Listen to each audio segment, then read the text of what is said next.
Би 5 толгой хувьцаа эзэмшдэггүй. Миний хувьцаа эзэмшдэг манай гэр бүлийн компанид оролцоотой 0,39%-тай. Тэр асуудлаа хуулийн хүрээнд шийдтiin байгаа. Энд би их хурлын гишүүн Батбүд ямар ч юм байхгүй.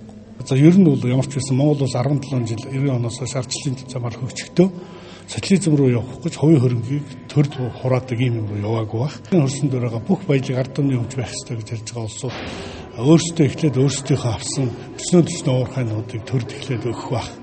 Тэгэх юм бол хамтлагч гэсэн төрийн өмч 100% болоход болохгүй юм байхгүй гэж бодож байгаа. 68 оноос эхлэн яригдсан 5 толгойн кокс нүүрсний ордын 86%-ийг төр үлдсэн 14%-ийг энержи ресурс эзэмшүүлэхээр хөрөнгө оруулалтын гэрээнд заасан юм а.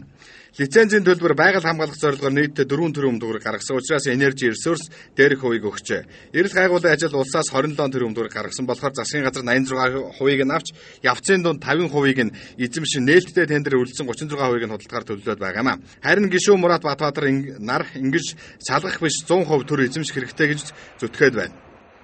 Би бол зөвхөн 5 толгой ордын тухайд ярьж байна. Энэ дэр бол өмчийн хэлбэр бол янз бүр байж болно л доо.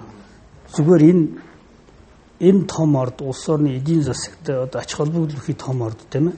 Манай Монголын нийт ард түмний одоо олон 10 жилийн ирээдүйтэй холбоотой юм орд төр засгийн газар бодлогоо дангаараа гаргавал яасан бэ гэсэн ийм байр суурийг бид нар яриад байгаа шүү дээ. Нөгөө оруулсан хөрөнгө оруулалтын хэмжээг нь бодитоор гаргаж өгөө тийм ээ. Нөгөө төвөр улс орондоо ч ашигтай ийм одоо Монгол улсын иргэд үндэсний хөрөнгөт нь болохыг бол бид үгүйсгэж байгаа юм биш.